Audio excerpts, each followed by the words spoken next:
So good morning. So today will be here actually we will do a series of these videos just to explain you how we can create a database system connected to an ASP web page, okay, and extract, edit, delete and all those options you can do. Alright. So basically what I am going to create here is that we are going to create a login page which will help us to register also for the users, and at the same time if you are once you have registered to that website, then once it has been verified in the database, then it will help you to log into the next page. Alright. So here first thing that we will do is that we will go to this file, new, we will create a website. So we'll give a proper name. So let's say I give a name something like uh, uh, login login web application web. Okay, so I'm just giving a simple name as this. Fine. So this is going to be saved in D programs and so on. This particular location, it is going to create a folder and necessary files. So now this, okay, this is an empty website actually. I have selected an empty website, I suppose. Okay, so now that means there is no files as such which if I run this project, it's not going to work because there is no web page. So what I need here is that I'll go to this website, I'll click on this add new, and I'm going to create a web form.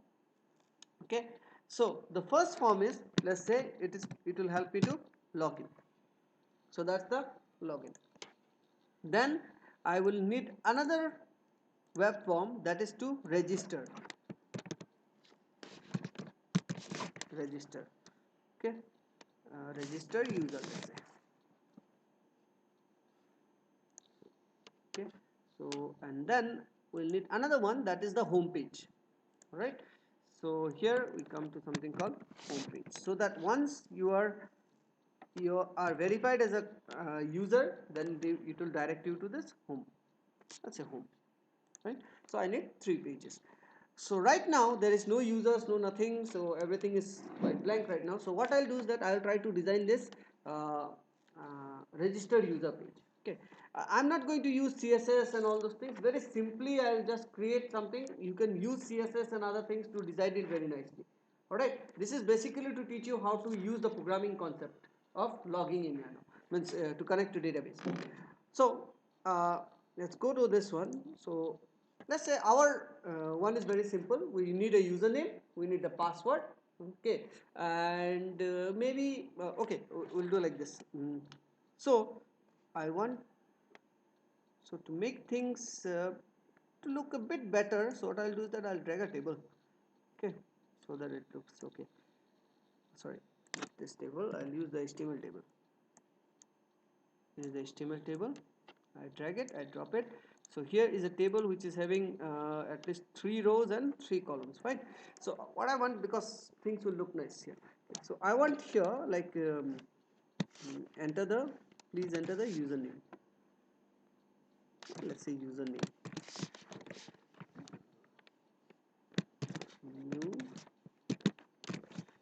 user name. Fine. So and the new username, I'll enter it here. So I will need the text box. So here is a text box. Then I will say passwords. So again password I need to enter in a text box. In the text box, yeah, it is. Okay, then I'll need another one, re-enter the password.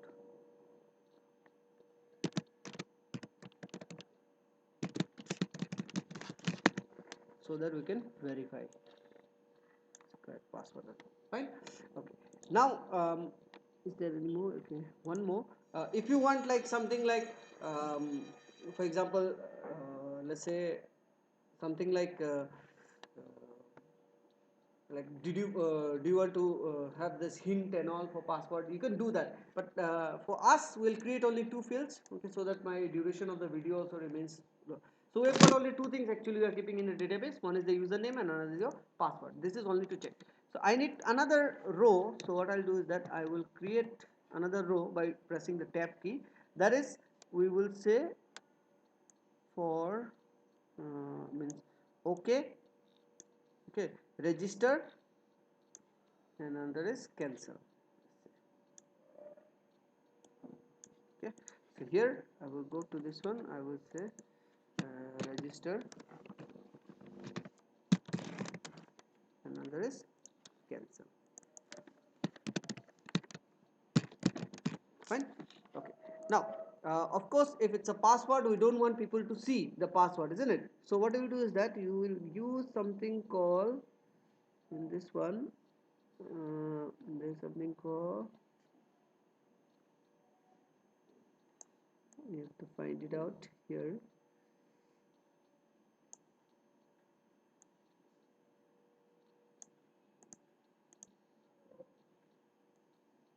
Not this.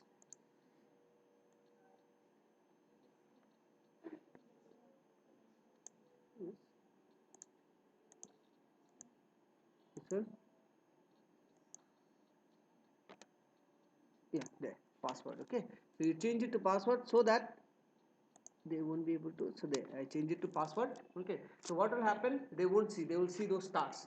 That's what we want. Username we should be able to see. So let's make a username bit larger so that they can type a larger username. Okay, okay. Now all right, so this is my simple registration form. Okay, so maybe I should actually make it very nice way by inserting. We can click on this, we can go to insert a row above, so that I can write something like registration form or new user registration, let's say new user registration. Okay, so what I'll do is that I'll merge them together so that this comes in the center, isn't it? So the three of them will take them together, right click, and then modify, merge the cell, and we'll take it to the center by using this one, and go to the justify center. So there it looks okay. Good, fine. So this is my registration form. Now this has to be connected to the database system. Okay, now as I told you, we can either do it by using a separate set of class. Actually this is one of the class that I have already created actually, but since all of you want from new, that is right from the this one, but I'll use the same code only, you will see. Okay, so that I can I'll copy paste the code. So let's say I need one to connect. Okay, so I will use this coding only. Of course I need all this so-called variables also. So let me just copy this, all this, copy. Okay, now I'll come back to this one. Okay, now here I double click here, so there I am in this registration. So here I will just paste it. These are the global this one. Of course this is not going to work because we have to bring that import this. Okay, otherwise these are part of this data.oldb, isn't it? So if I click this, it will bring that import, so everything will start working. For this one also you can use this system.data. So there. Okay, now so these are the variables that we'll need. One is the connection, adapter, command, and data type. Okay, so we need them. So next thing is that again I will just copy, it's here only. Okay, so we can use this, that is this is a function which is helping me to connect. So I'll copy this and I'll bring it to our project, where here I will just create this. Now this, all of you, here I'm going to create a database. Okay, and I'm going to create a, this is inside, you can see the name of this database is students, which I have to change it because I'll be creating my own database. Okay, so let's create a database. So what I'll do is that I can go to my D drive. I'll write we'll go to this Microsoft Access. I should have done these things from the beginning so that you can save some time. So anyway, you'll know how to create a database also. Okay, MS Access. We'll use Access, Microsoft Access. I have 2013, but I'll shift it to lower version. Okay, so that we don't end up with troubles. Okay, so we will go for blank database desktop. Okay, I will change it by clicking over here. Okay, so here I give the name as let's say login, or maybe Yes, login only, that's it.